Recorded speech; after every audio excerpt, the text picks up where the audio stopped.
It was a battle between the White Tower's strongest mages and demons from the demonic realm. The demons were led by the High Evil Priest, while the Mage Tower followed the command of Oscar Sage, a level 9 mage who held the title of Mage Tower Master. Oscar was able to defeat the demons with the help of his disciples, but this victory came at a heavy cost, the loss of countless disciples he had cherished. And to top it off, he was pierced through the heart. With the little time he had left, he told Edna to take care of his disciples. Even in his final moments, he believed that while he might have been a great mage, he was never a good leader. With that regret in his heart, he passed away, and his exploits became part of history. But since it's a transmigration story, he is transmigrated 20 years in the future. And so, the real story begins. Oscar wakes up in a new body as soon as a leaf petal floats through the window and touches him. He sits up so abruptly that his hand accidentally hits his caretaker, who's carrying water. The water spills all over the poor guy. This caretaker's name is Frank, and he's not too pleased about getting wet because of Oscar. He's sure as hell he doesn't deserve this, especially since he's been the one taking care of Oscar. All he wanted was to switch towels. Frank wants Oscar to fix his terrible sleeping habits. Otherwise, he's done taking care of him. Meanwhile, Oscar's mind is racing with thoughts. He's not sure why he was sleeping so vulnerably. And most importantly, he was supposed to be dead. After all, as far as he remembers, his heart had been pierced by the High Priest. But before Oscar can piece anything together, an angry, ill-mannered man barges into the room. The guy doesn't even know how to knock, he just bursts in like a raging bull. This man is Elder Maxim, Oscar's teacher. Frank tries to calm him down, but Maxime is too angry to even hear it. This time, he's determined to teach Oscar a lesson for how pathetic he is.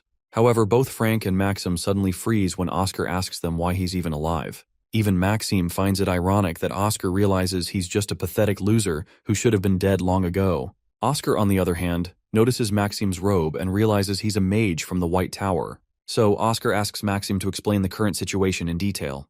Of course, Elder Maxim is furious at the audacity of this puny punk bossing him around while acting so clueless. Maxime can only hold back so much anger before he raises his hand to slap the hell out of Oscar. Seeing the slap coming, Oscar quickly casts one of his magic tricks, Windshield. He is sure that when Maxime's wrist hits the barrier, it will snap his wrist in two. He wants to laugh at how short-sighted and pathetic Maxime is, raising his hand without thinking about the consequences. But Oscar's expectations are turned upside down when he sees his windshield vanish as Maxime's hand gets closer. Oscar begins to panic, confused about why his magic isn't strong enough. Luckily for him, even though the windshield is weak, it's enough to make Maxim retract his hand and avoid hitting Oscar. Maxime seems pleased that Oscar was able to conjure up a windshield, even if it was a weak one. Now Maxim is sure that Oscar hasn't been wasting his time doing nothing. He decides to postpone any disciplinary action against Oscar for the embezzlement of research funds and suggests Oscar focus on recovering for now. Once the elder leaves, Frank turns to Oscar, questioning his audacity for acting so rudely in front of Maxime. But Oscar is still lost in his thoughts, trying to figure out why his windshield disappeared the moment he cast it, and how long he's been asleep. Meanwhile, Frank scolds him to get his act together, especially since Elder Maxim is so intolerant. But Oscar doesn't pay much attention to France's words. He's more concerned about his weak magic. His mana circuits, mana quantity, and mana purity, everything that makes up his magic are all messed up. Desperate to understand what's happened to his body, Oscar finally pays attention to Frank and asks him for the date and time. Frank promptly responds that it's the 21st of September. Oscar starts piecing things together and realizes that the day he fought the evil priest was April 28th, which means he's been out for 5 months. But Frank quickly corrects him, saying he'd only been knocked out for 1 day. Of course, this isn't the response Oscar was expecting, it just doesn't make sense to him. So he just orders Frank to call Lloyd. If he's not around, he wants Gila or Shasha to visit him instead, because only they can provide him with an accurate description of his current situation. Frank isn't sure why Oscar is bringing up the names of the older Tower Masters. More importantly, they're now considered traitors, so it makes even less sense that Oscar is citing their names. You see, Lloyd abandoned the White Tower and became a disciple of the Red Tower Master, and Gila stole a high-level magic book and ran off with it. The only person worth mentioning here is Shasha, who has become the Mage Tower Master. Naturally, Oscar gets annoyed hearing Frank call them traitors and accusing them of crimes they never committed. But when Oscar notices little to no hesitation inside Frank, he realizes Frank isn't lying, which means Shasha really is the Mage Tower Master. Still, it doesn't make sense to Oscar how Shasha, who was supposed to be 5 years old, became the Tower Master. Once again, Frank tries to correct Oscar, reminding him that Shasha is 25 years old now, not 5. At this point, nothing is making sense to Oscar. When he looks in front of the window and sees his own reflection, he's struck by the biggest shock of his life. he realizes the body he's occupying isn't actually his. As you might have guessed, Oscar has woken up 20 years in the future. And in just those 20 years, the world has undergone massive changes. Technological and industrial advancements have skyrocketed. Electricity, cars, and things that never existed before, all made possible thanks to the magic engineering revolution. As Oscar takes in this new world, a faint smile crosses his face. His old comrades would have loved this place. Back when the world was crumbling, the only thing left in people's eyes was despair. But enough reminiscing. It's time to learn everything about the owner of this body. The owner of this body is known as Oscar Crucian. He was taken into the White Tower at the age of 10. Now he's 20, a level 1 mage from a fallen noble family. At least the guy has a nice face, so no complaints there. But the major issue is that his body is absolute garbage for a mage. Being 20 years old and still stuck at level 1 is just pathetic. As for why this Oscar collapsed, turns out, he embezzled research funds to buy an illegal elixir, and once he chugged it down, he passed out right there. It's not surprising why that elixir was considered illegal. If it had worked, his mana reserves would have multiplied several times over. If it failed, his life would be in serious danger. Frank said he was unconscious for a day after taking it. But even if that potion had worked, the original owner of this body should have already died from a mana outburst. Then he notices something strange. This body has way too much mana for a level 1 mage. And more importantly, it's pure mana, completely unrefined.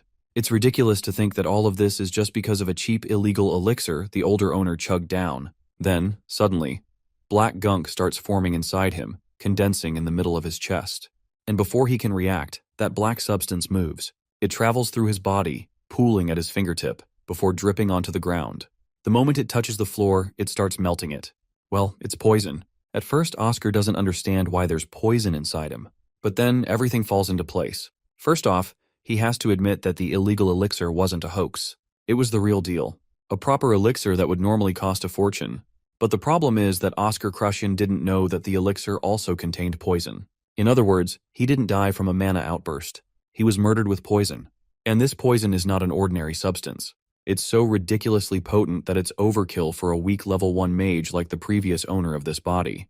If it weren't for Oscar possessing this body, no one would have ever figured out the real cause of Oscar Crucian's tragic death. He still has to figure out who was behind this assassination attempt. But for now, he decides to push aside all these worries as he's got something to celebrate. After all, he has been granted the second chance at life, the one he had wished for before he died. So now, in this life, he vows to restore the White Tower to its former glory. Not only that, he's also going to live the perfect, selfish life he had long been denied in his previous life. He also does not forget to express his gratitude to the original owner of this body. So, as a final tribute, the least he can do is avenge the poor guy by taking down the bastards who plotted his death. Meanwhile, elsewhere, a lackey reports to his boss that the store has been completely wrecked. Apparently, some mage caused all the destruction. Of course, the drunken boss loses his mind the moment he hears this. Who the hell had the audacity to attack his stores? The lackey hesitates before answering that the guy responsible for the destruction was the buyer of that illegal elixir, and he wanted to meet the shop owner who sold him this stuff.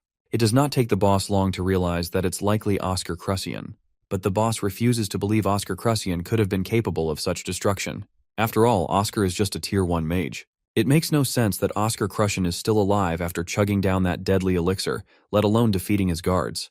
The lackey fears that if the White Tower gets involved, it'll be trouble if they find out who gave Oscar Crucian the deadly elixir. But the boss doesn't seem worried about the involvement of the White Tower. After all, the person who wanted Oscar poisoned was wearing a White Tower ring. In the next moment, both the boss and his lackey find themselves in shock when they realize Oscar Crucian is standing right in front of them. The worst part is that our boy has overheard everything they were talking about. Now, let's peek into Oscar's inner monologue to understand how he even found these bastards. Basically, he tracked the faint scent that remained in the bottle. After overhearing their conversation, Oscar fears that there are many more people involved in this murder conspiracy than he initially thought. Sounds like a drag, but Oscar has no choice. He has to do whatever he can to take care of it. The boss tries to boss around Oscar, wanting to know if he is actually the one behind the destruction of his store. Oscar doesn't hesitate for a second before owning up to it. He's also quite interested in hearing more about what these two clowns were just talking about, so he orders them to continue the discussion. Of course, the boss isn't having any of the crap Oscar's spitting out. Initially, he was thinking of letting Oscar walk away unscathed, but now he wants him dead. So he orders his lackey to take this brat down. The lackey, without a shred of hesitation, complies with his master's command and charges at our boy. Seeing that talking isn't getting him anywhere, Oscar decides to let his fists do the talking. He raises his hand to cast a spell known as Wind Cutter. The air quickly slices through the lackey's throat, severing it entirely from his body. The boss loses his mind, seeing his lackey's head just get sliced off in an instant. Out of fear, he pulls out his gun and aims straight at his opponent, and begins open fire. But Oscar doesn't even bother to move from his spot. He simply casts a windshield. Since Oscar isn't familiar with firearms, he's intrigued by how such a small thing can produce such terrifying power. The boss, of course, completely loses it when he sees his bullets suspended mid-air before they can even reach Oscar. Oscar, on the other hand, manipulates the wind and sends the bullets flying back at the boss, piercing his body in several places. He drops to the ground like the helpless dog he is. Just to set the record straight, Oscar lets the bastard know that his underlings won't be coming to save him anytime soon. All sounds from this room are blocked off. Naturally, the boss can't make sense of how a mere level 1 mage can cast a silence spell, which is a level 5 magic spell. Oscar quickly corrects him by admitting that it's not silence magic, he's actually used soundbind. To put it simply, he bound all the sound to this room so it wouldn't escape. Back to business. Oscar wants this bastard to answer a few of his questions if he doesn't want to get more of the pain he's already been served. The first thing he wants to know is who is behind the plot to have him killed.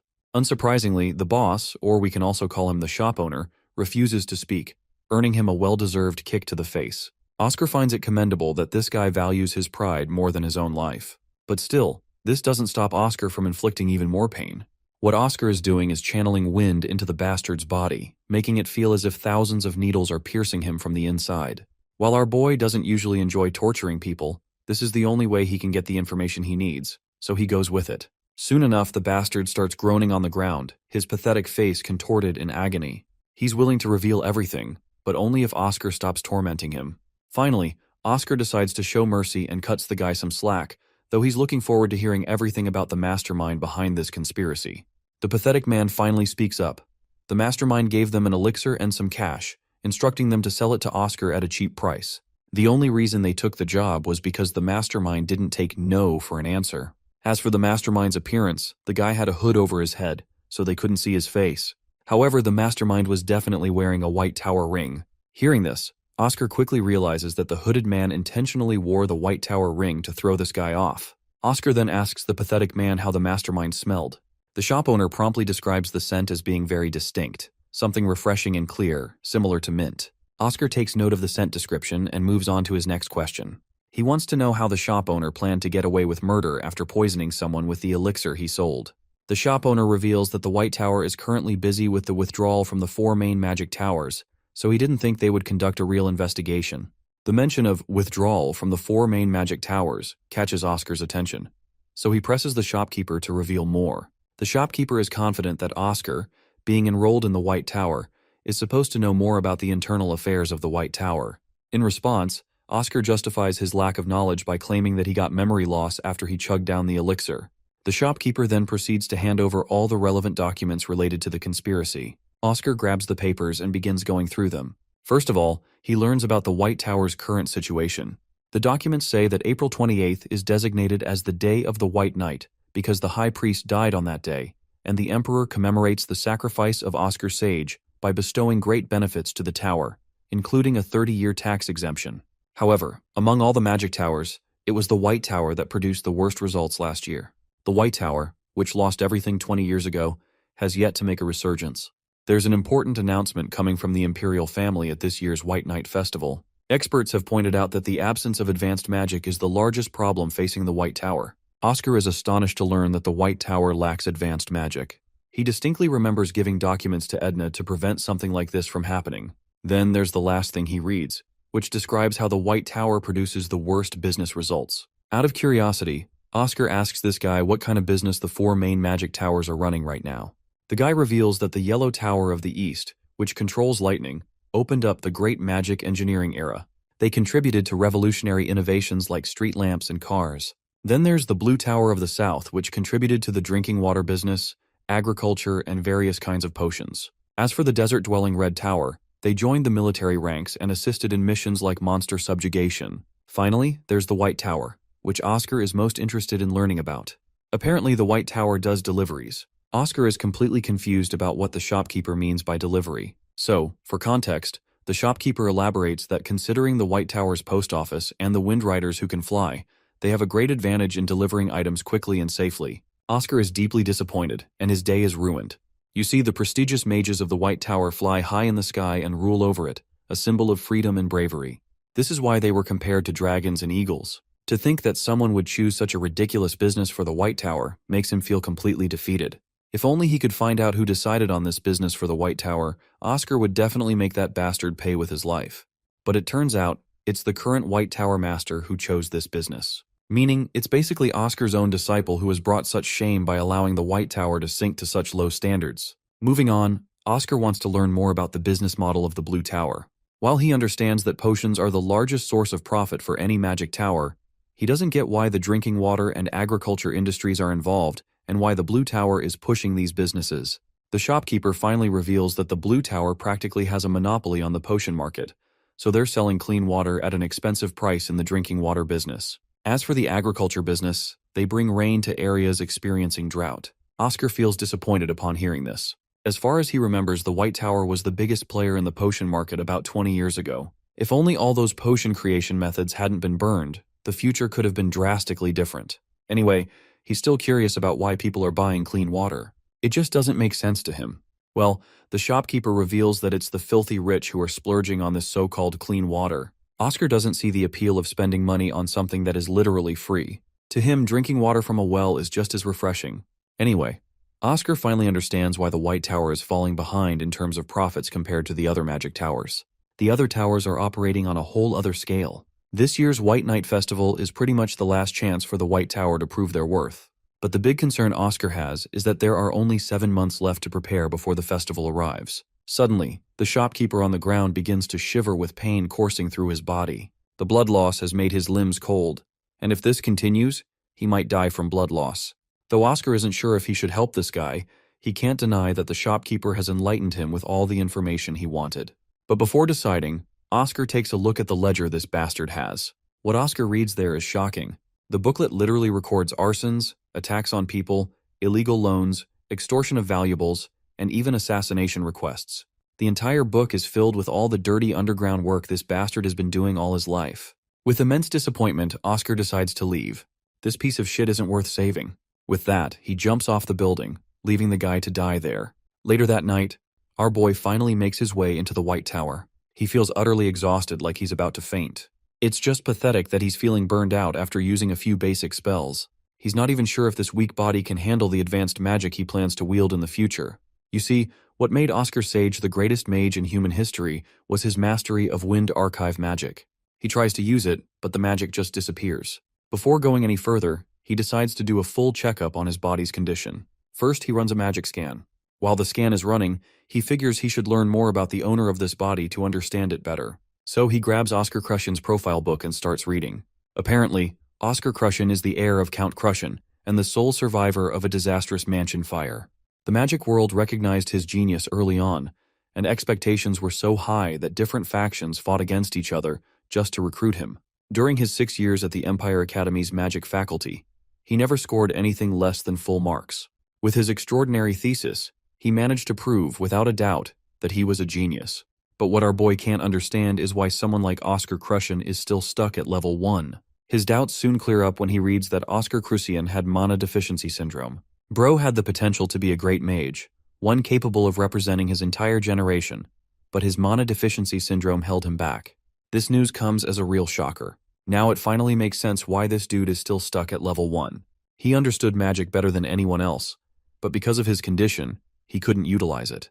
Meanwhile, the magic scan is done, so our boy checks the results. And what he reads is shocking. Turns out he doesn't have mana deficiency syndrome. It's not the illness Oscar is facing, it's just that someone intentionally sealed his mana circuits. Let's get some context on mana deficiency syndrome. As the name suggests, it's an illness where someone can't circulate or accumulate magic. A mage can install up to 20 physical circuits on top of their mana circuit, and the number of circuits determines their level. However, if someone has mana deficiency syndrome, their magical environment isn't properly established. No matter how much they train, they can never get past level 3. That being said, Oscar Crucian's situation is different. His physical circuit isn't innately defective, it was tied up by someone on purpose. If Oscar Crucian was really a genius, then he would have known he didn't have mana deficiency syndrome. So, to learn more about Oscar Crushen, our boy hopes to find his diary. It might reveal more about his life. According to Frank, Oscar Crushen was an alcoholic. But our boy is positive that it was just a persona Oscar Crushen created about himself. Oscar Crushen likely knew someone had blocked his circuit and was after his life, so he acted like a careless, out-of-touch playboy on purpose. Of course, that's just speculation for now. But if that really was the case, our boy wants to understand why Oscar Crushen gave in to the temptation of the illegal elixir. In a situation where he couldn't trust anyone, Oscar had no choice but to rely on himself and undo the chains alone. Similarly, all our boy has to do is untie the knots himself, and he's pretty sure he can do it easily. There are multiple fat books that Oscar Crushen used for studying. They contain everything he documented, his research, his findings, all of it. But one particular book catches our boy's attention. It's titled The Reinterpretation of Basic Magic. As he flips it open, he notices notes and scribbles all over the pages, attempting to decipher the very essence of magic. It contains supplementary insights and different applications for the same spells and many ways to maximize the efficiency of a single magic formula. It even has notes on a weapon called a gun and how effective it is compared to magic. Reading all this, our boy is astonished.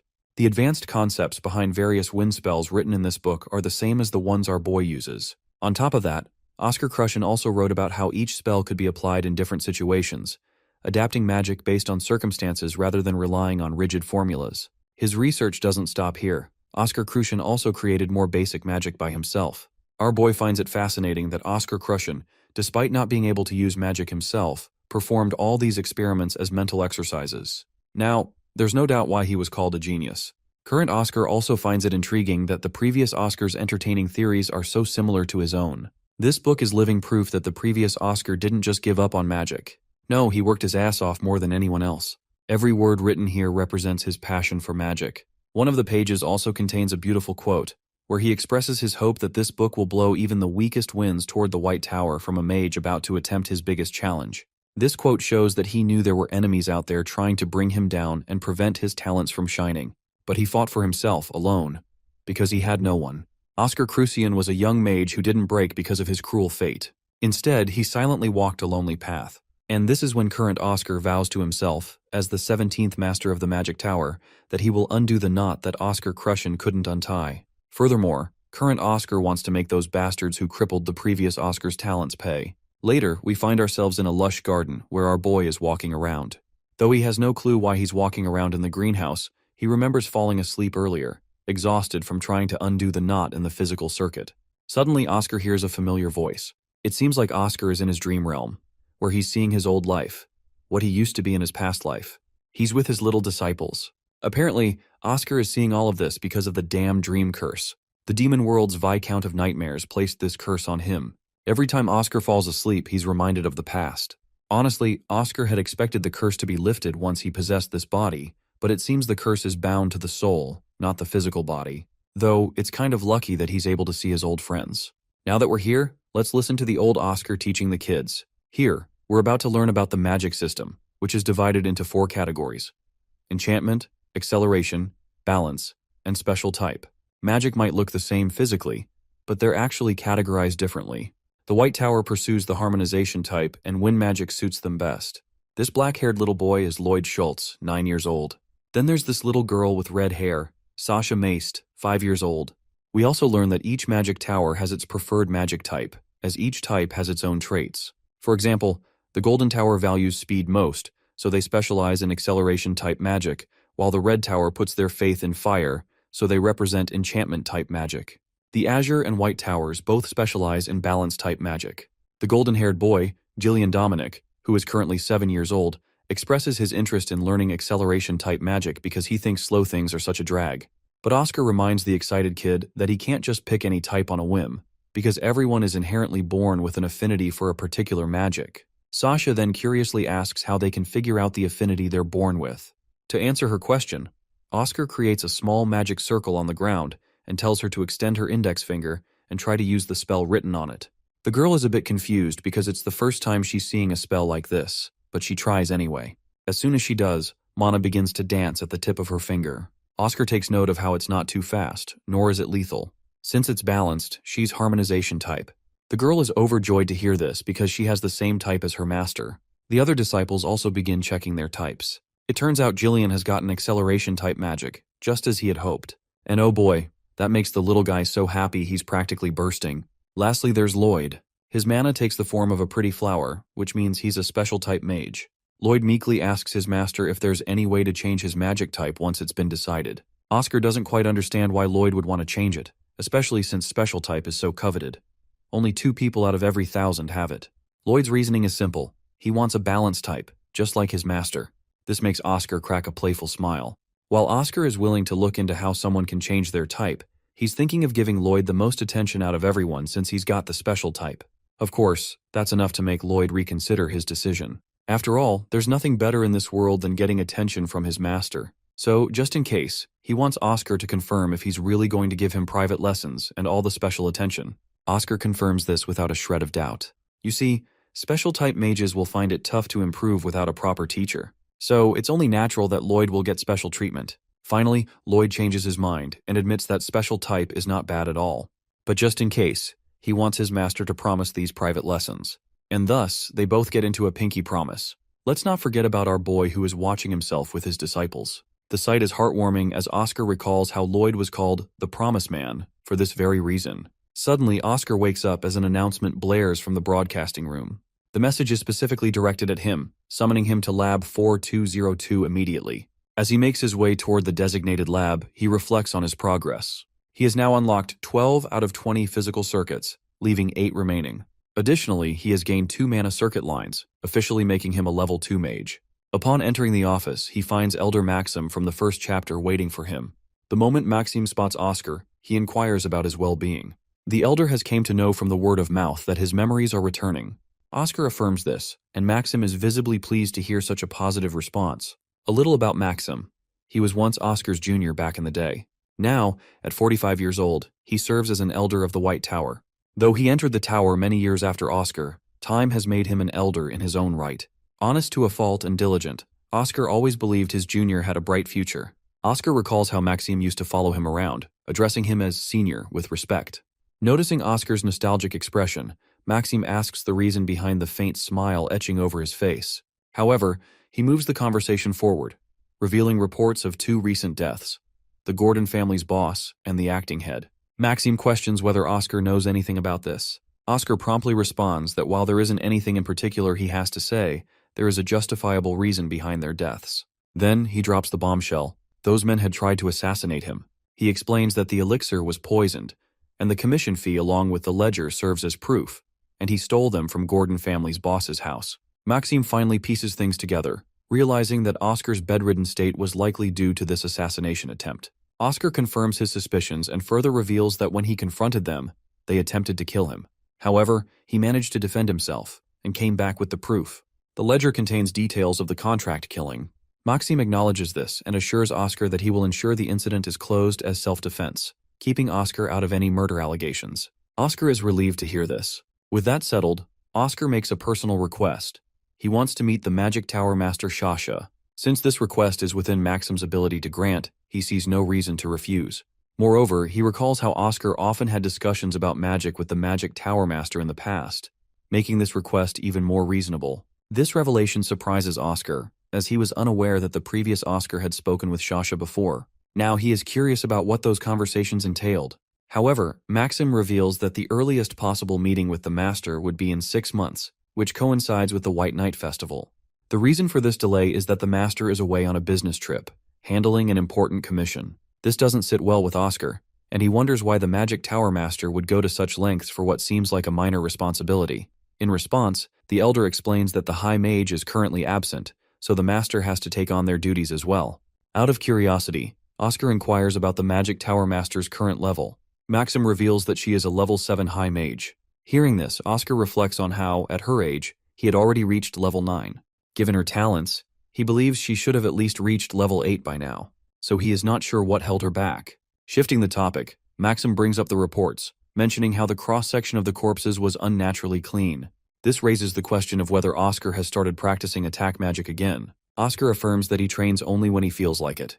With their discussion concluded, Oscar is dismissed. Once Oscar leaves, Magic Tower Vice Master Hamel Glimwitz promptly appears in Maxim's office. Hamel urges Maxim not to be too strict with Oscar. However, Maxim believes that Oscar deserves to be scolded if he gets involved in trouble. While Maxim may be right, Hamel still worries about Oscar since he was the one who brought him into the White Tower. Reflecting on his recent encounter with Oscar, Maxime recalls how he had conjured a windshield. While it's just a basic magic spell, perfecting it in just a few days is nearly impossible. This means that Oscar must have been secretly studying very hard. With that in mind, Maxime reassures Glimwitz that Oscar is indeed a hardworking individual. With that, Glimwitz departs to attend an elders meeting, where Elder Fidelina is already waiting. Meanwhile, Oscar walks around the same greenhouse he had seen in his dreams. As he moves through the lush surroundings, he encounters the caretaker of the place. While the caretaker seems to recognize Oscar, he himself has no recollection of the man for obvious reasons. When asked for his introduction, the caretaker introduces himself as Wilter, the manager of the Magic Tower's facilities. He has heard rumors about Oscar losing his memories, and after seeing him in person, he confirms them to be true. Oscar notices that Wilter refers to him as young Sir Oscar, instead of simply calling him Oscar. So out of curiosity, he asks why. Wilter explains that he also worked here when the previous Magic Tower Master, Great Sir Oscar, was in charge. He uses the term young to differentiate between the two. Suddenly, Oscar expresses his desire to have Wilter as his conversation partner. While Wilter appreciates the offer, he worries that he won't be able to keep him company for much longer, as he plans to leave the tower soon. Having served the Magic Tower for 40 years, Wilter has witnessed 3 masters come and go. His co-workers have constantly changed, and he is the only one left from his generation. He has held out this long because of something the previous Oscar said during his appointment ceremony. The former master believed that everyone residing in the tower was needed, encouraging them to live with pride as part of the White Tower. While it might sound amusing, Wilter took those words to heart, working diligently with the belief that he was a true member of the White Tower. Oscar assures him that this way of thinking is not silly at all. In fact, he feels proud of Wilter for his dedication. Regardless, Wilter has already made up his mind. He will leave soon. The state of the White Tower has been deteriorating for some time. The facilities are struggling, and finances are not what they once were. Next month, his 40 years of service will officially conclude, and he will receive a Long Service Award. For context, all non-mage members of the White Tower receive a Long Service Medal and a monetary reward upon completing 20 and 40 years of service. Those who have served for 40 years receive 200,000 bells, a sum large enough to buy a house in most major cities. However, the White Tower is no longer in a financial position to afford such rewards. To pay him that much, many would have to risk their lives taking on high-stakes commissions just to make ends meet. Wilter, unwilling to be a burden, does not want to take such a generous reward while the White Tower is struggling. To him, this place has been like a second home. Oscar feels a lump in his throat upon realizing how dire the White Tower's financial situation truly is. Reflecting on it, he had previously thought that the Azure Tower engaged in questionable business practices simply to make money. But now he realizes the truth. It's not the Azure Tower that was foolish, it was him for underestimating their work. The Azure Tower has earned copious amounts of money, proof of their success. It's no surprise they are currently the strongest in history. Meanwhile, all Oscar has are useless titles: War Hero and Mankind Savior. Honorable as they may be, they mean nothing if he can't even secure rewards for those who dedicated their lives to the White Tower. Wilter suddenly snaps him out of his thoughts. He notices Wilter nursing his bleeding hand. Looks like Bro had clenched his fist so hard in frustration that his nails had pierced his palm. Despite the injury, Oscar is more worried about when Wilton plans to leave. Wilter mentions he still has 2 weeks of service left. Oscar then expresses his desire to keep him as a conversation partner, assuring him that he will find a way to make enough money so that no worker ever has to leave the White Tower for financial reasons again. Oscar did lay down his words, but right now he's puzzled more than ever. He doesn't have any clear path of striving towards wealth. The things that come to his mind are working with lectures and commissions out of his own income, but let's be honest, that's a terrible approach to fund an entire Magic Tower, especially when he's a shitty level 2 mage at the moment. The more realistic option? Building a business that reaps a ton of profit, the kind of wealth that leaves Andrew Tate in the dust. He's thinking about working with potions when suddenly, Oscar reaches an enlightenment. Cutting to the Vice Tower Master's room, we get to see Fidenlina, the person in charge of the finances of the Magic Tower, throwing a fit because of the recent troubles caused. She's mad as hell that they're overlooking the act of stealing. Every word muttered from the blonde mage's mouth causes her to get even more pissed, especially when he's making light of the situation. She goes up in his face, roaring at the man for opposing her for the smallest suggestions. It didn't seem like it, but these 2 mages are considered the elders of the tower, and yet they were fighting like children. Pitching in with his own words, the Vice Tower Master argues that Maxim is correct on where he stands. They can't just throw the child into an isolated extreme training program, guaranteeing Needle's torture. Despite Fidelina's opposition, the Vice Master concludes that they should use the child to pay a fine of 3 times the research fee to make up the punishment. Bro is out here getting robbed, but it's better than torture, I guess. Fidelina digresses, complaining about their shortage of money and how it's imperative to make a sensible decision soon. There's the issue that the tower no longer requires equipment for the potion production chambers, so selling that off may last them at least a quarter of the year. Unfortunately, that's their only call here, but the Vice Master opposes that decision as well, exhausting Fidelina's options. The old man argues that the White Magic Tower is a sacred place, a learning ground for the mages to study magic. He can't risk the promise of their future just to satisfy their immediate needs. I mean, the boomer is right, but talking isn't going to create wealth out of nowhere. Fidelina is on her 13th reason and sharply bites back, reminding the Vice Master that they've been struggling for 2 decades now and that he should simply give up on a miracle maker to come out of nowhere and resolve all their issues. Hearing her cold words, the Vice Tower Master hesitates to respond when suddenly someone arrives to pay them a visit. It's the black-haired genius young man, Oscar Crucian, who has come to talk to the Vice Master. Actually, he's come with a suggestion, or rather a request, to help him kickstart a business. Picture being broke as hell, and then your homie tells you to start a business when you're already looking for scraps. That's basically the Fidelina's reaction to the situation, especially since this same guy ended up embezzling their funds. She goes on to continue her yapping, but our boy filters her words out and continues speaking. Having read an article from the newspapers, he's come to discover that the Vince estate was forced to go on a lockdown in response to a flu outbreak. The Vice Master knows about the news as well, and suspects that it might be the work of the Cadena flu, which spells bad news for everyone involved. Here's the thing about the Cadena flu. There's just no existing cure for it. In the old times, the White Tower crafted a vaccine which resolved the effects, but the vaccine was destroyed 20 years ago, its research eradicated. Oscar shares that even the Blue Magic Tower has yet to replicate the vaccine that was created 2 decades in the past, which is why he's here with a plan. Our boy strongly declares that he will sell those vaccines for the Cadena flu, a ridiculous claim that shocks everyone in the room. His goal is to recreate a monopoly through their business, making the White Tower to be the only sellers of the vaccine in the market. Fidelina is done listening to his baseless squabble, so she stops caring. To her, it just doesn't make sense. This vaccine, the one that couldn't be replicated after years of research and wealth thrown in the gutter, was now going to be created by a 20-year-old. She didn't believe that. Rather, she thinks he's bullshitting. Oscar agrees with her thoughts, but to piss her the fuck off even more, Bro straight up flexes that he's a genius, so it'll work out. His arrogant remark causes her to unload the weight of her full anger, reminding him that he's the one who snatched their funds and embezzled money just to get an illegal elixir for himself. If anything, she thinks he's a stuck-up bastard who knows nothing about the concept of money. Her ranting is cut off by the Vice Tower Master, who believes that Oscar is in the middle of suggesting something revolutionary for the future of the White Magic Tower. Despite her being in charge of the money, she's being unnecessarily impolite. That's basically his way of saying, "Calm your milkers down, woman." Fidelina apologizes for speaking too much, while Oscar realizes why she has a grudge against someone like him. It's really because the person known as Oscar Crucian hadn't done anything meaningful in the past 2 years to earn a positive impression. Be that as it may, he confidently moves forward with the idea, believing that it's the golden goose for their future. The legendary Mage is different from the original owner of this body. As for the confirmation of the flu being the Cadena flu itself, Oscar advises the Tower Master to view page 2 of the report. They come to learn that the Archbishop Baldwin suddenly changed his plans. The original plan was to stay in Siren for a month, but that changed and he's only been staying in the bigger cities, so it's a good guess that something must have happened. The Altera Order worships Terra, the Mother of Earth. 7 archbishops are a part of that grand order, and they must always be incorruptible. But this was far from the truth, because to become a part of the Cardinal Order, those second in command needed to work on campaign funds. A person could stay in any estate for up to a month, but the main purpose of that was to acquire wealth from nobles and merchants after networking with them. Under normal circumstances, that would make sense. But that was Siren they were talking about. This place is jaded and can't be called a great city anymore. Maxim agrees with the theory, though he had his own thoughts that the Archbishop may be working around the prayers of blessing. But that just piles on more to the confusion, because Oscar quickly points out that praying for a barren land wouldn't work as an excuse. There's a set pilgrimage route for each member of the Altera Order. Siren, Mosque, Melbourne, and Greenwale are the obvious.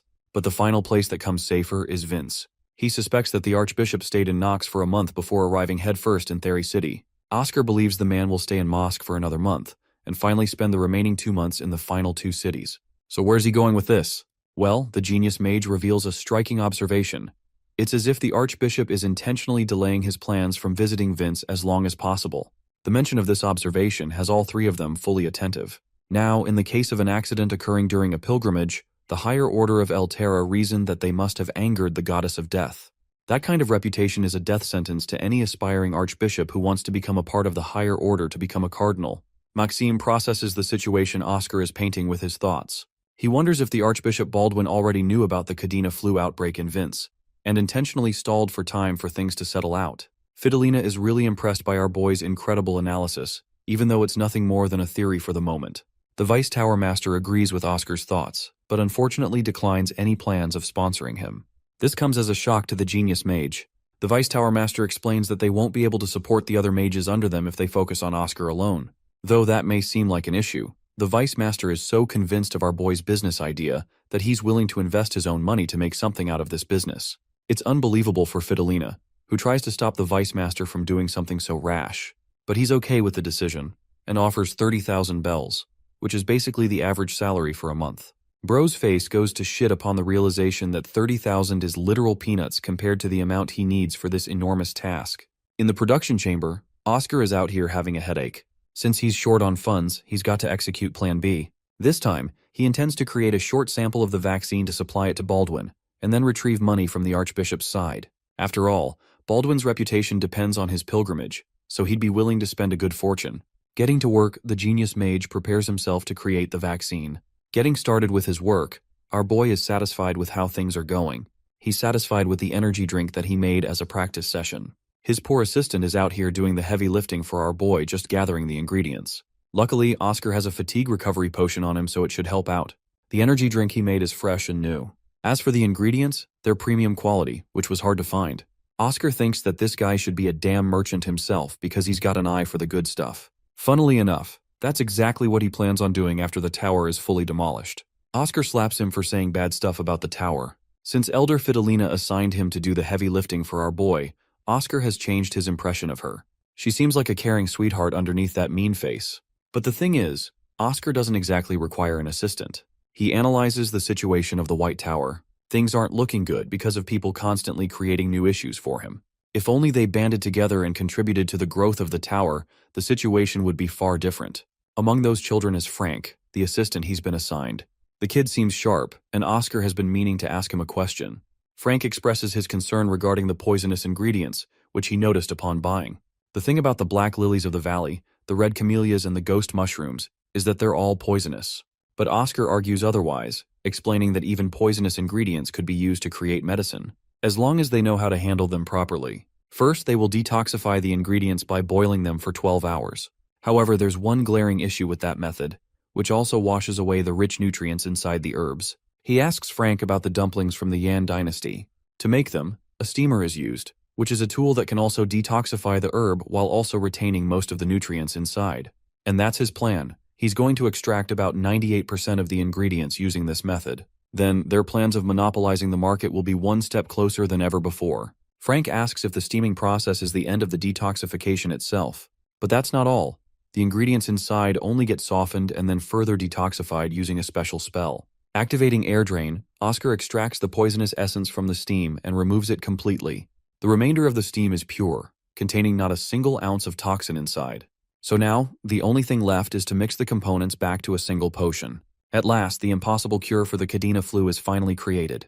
Frank is left speechless by what happened. He's even told to try it out himself, but it's not like he can pull off what the genius mage just did on his own. He doesn't even know how to perform a dual cast. Initiating the air drain spell, the kid showcases some unstable mana control, but overall performs better than Oscar's initial expectations. Struggling to maintain the spell, the kid reaches his limit.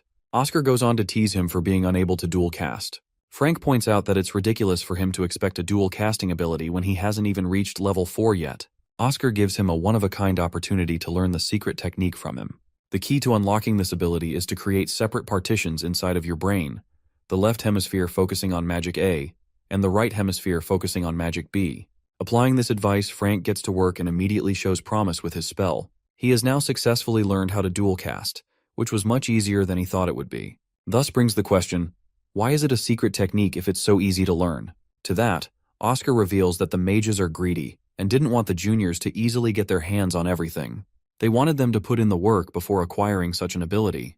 But this kind of tradition is nothing more than an obstacle in a battle for power, because techniques like these prove to be critical in such times. Right now, the White Tower desperately requires newer information with a richer source of knowledge. Oscar is glad that he's starting to make changes around here. He's also impressed by France's innate talent for getting things right on his first attempt. He's much happier now than before, and even more eager to serve Oscar with fresh herbs. Since they've already got a big steamer, it's time to use it to extract larger portions of the herbs. After what seems to be hours of relentless work, Frank is on his damn knees. He's being overworked to death out here. Thanks to that, they managed to create well over 500 bottles. Suddenly, Elder Maxim barges in a state of panic to address an important problem. He reveals a note about the Blue Tower's plans to conduct a meeting with the Archbishop, and it involves their pharmaceutical company. This is an issue, because Elder Maxim assumes that they might have been too late to deliver the cure. Oscar realizes that their enemies have been strategizing as well, and if they somehow ended up forming a contract with the Archbishop first, their plans are as good as finished. Maxim is busy consoling Frank, who is sad to hear the news, but our boy declares that this battle is far from over. He recalls the Cadena flu being classified as a B-rank disaster, which also means they could try one more thing. Knowing that Maxim's personal flight speed is faster than even the travel wagons, he decides to pay someone a visit. The scene cuts to the Archbishop's lodging, who receives new guests from the Blue Tower. The Level 5 Mage, Moira Miane, and Neil Bryan, the company's director, have come to present something. Baldwin tells them to take a seat and asks about the update on the cure for the flu. With glee, Moira remarks that they're making steady progress. It's good news for Baldwin, who is eager to find when it will be done. Turns out that they just need to test it on a bunch of trials, and with successful results, they will officially receive permission to administer the drug. However, Moira points out one glaring issue. Since the clinical trials will take much more time to finish, they can't launch the sale campaign immediately. Baldwin is furious to learn that they're still going to take half a year to fully sell the cure, which doesn't align with his plans of leaving for Vince in 4 months. His pilgrimage is at stake, when all of a sudden, Baldwin receives yet another unexpected visitor. He wasn't anticipating this person, and not even the Blue Tower Mage knows anything about their identity. When the door opens, the black-haired mage walks right in, politely greeting the Archbishop with his name and humble rank, paired with the promise of making a good offer. This mage has become a beacon of hope for the Archbishop, who is desperate for a solution. Baldwin certainly didn't expect a mage from the White Tower to greet him today. Oscar declares that he's here to talk about the Cadena flu's cure, his words piercing Moira's expression and surprising the Archbishop in a sudden motion. Baldwin replies, revealing the intent of the Blue Tower Mage and his company's director, who have come for the same purpose. To that, Oscar wonders if it's already too late for him to join in, but lucky for him, Baldwin is annoyed that the Blue Tower is still going to need at least half a year to get their vaccine out, which is just the thing that our boy needs to hear. Oscar's relieved. With this, the White Tower is happy to extend its favors to the Archbishop. Roaring with a sudden accusation, Moira accuses the mage of his deceitful lies, believing that the pitiful White Tower mages have no funds or resources to even produce a speck of the impossible cure. Baldwin takes that point into consideration and requests for the young mage's name again. After Oscar tells him his last name, Baldwin goes on to question if the kid has really come up with something promising. Deciding to unveil the secrets of his work, our boy puts down a small wooden box, stating that it wouldn't be right for him to lie to the Archbishop's face. Popping open the lid, he reveals a potion inside, filled with blue liquid and serving as a sample of their product. Immediately, Moira is thrown into chaos, while Baldwin is dearly impressed, going so far as to ask about the possible units that could be produced and when. Moira tries to intervene, but the Archbishop zips him shut for being lousy and unprepared in their negotiations. The Blue Mage suddenly remembers that just like they couldn't access the permission from the Empire's drug department, the same goes for the White Magic Tower, who also didn't get an approval. Agreeing in the fullest, Oscar reveals that there's no such approval for them. Moira gets all arrogant, pointing out that the White Tower is no different than their own position of failing to get the approval. The Blue Tower would be more than happy to produce the vaccines from factories spanning over the continent. To hammer his point even more, he speaks of the White Tower in disdain. And just going by the Blue Tower's excellent track record of developing medicine, he assures the Archbishop that the product they're going to release will be decades ahead of their competition and of the finest quality. Oscar has had enough and cuts him off, pointing out the humorous remark about the Blue Tower's rich history, especially in the face of a White Tower's mage. Taking the insult to heart, Moira's expression changes to anger as he demands Oscar to take back his words. But this man is a savage and has no intentions of staying quiet. He casually reminds them about the first ever magic tower that was established. Moira thinks he's making a big deal out of a 5-year difference, but it's really more serious than it seems. Because in that 5-year difference, the White Magic Tower accomplished more than the Blue Tower ever will in 10,000 years of its life. Someone call the fucking ambulance because this man just assassinated someone with his words. The arrogant blue mage is given a history lesson, being reminded of the White Tower's personal monopoly of the cure for the Kadena flu just 2 decades ago. In an effort to sway such words, Moira tries to act like the past is irrelevant, but then he feels an overwhelming amount of pressure exuding from the level 2 mage, who shouldn't be able to do something like that. Oscar feels the dire need to remind this fool of the important past he keeps forgetting about. But their conversation is suddenly interrupted as one of the servants of the Archbishop comes to inform him about an urgent call. And that call is from the Lord of Vince himself. Picking up the phone, the Lord of Vince thanks Baldwin for his immense kindness for sending them the vaccine. This comes as a terrifying shock to Baldwin, who doesn't get what's going on. He didn't send them anything. Turns out the White Tower's elder stated that he was requested by Baldwin to prepare the vaccine in secret. And it's working out splendid as the cure is fixing every patient in the span of a few hours. It's as if it is a blessing from the goddess, which is a blend of words the Archbishop loves to hear. Oscar is casually enjoying their reactions. Moira's face is growing to shit the longer the call goes on. There's no apparent side effect, and the Lord of Vince is even ready to accept a second batch. Turning back a few moments, we learn that Elder Maxim left the decision up to the Archbishop to decide. But Baldwin takes control of the conversation and states that they'll send a second batch as soon as it's ready, much to the Lord's amusement. The call ends, and Baldwin is happier than ever, asking if Oscar is responsible for this.